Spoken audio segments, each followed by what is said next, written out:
guys, so I have a tip for us to keeping our edges straight and even as we are working on the Sentro machine.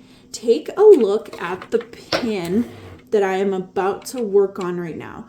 Do you see how this yarn hasn't fallen all the way down, and my my pin is about to grab my new piece of yarn? To ensure straight edges, you always want to make sure that this piece of yarn has fallen all the way down. So look, it's not all the way down right now. So what I got to do is just push it down with my finger all the way down, and then keep this piece of yarn nice and tight.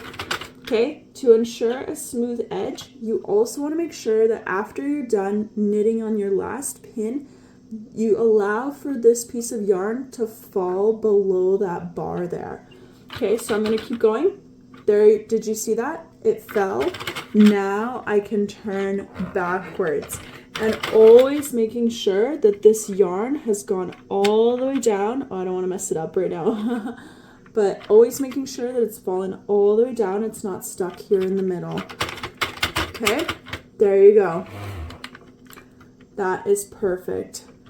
Okay, so you never want to see multiple pieces of yarn kind of stuck here. If that happens, that means that you didn't push your yarn all the way down and it somehow grabbed multiple pieces. Okay, so that's a hint.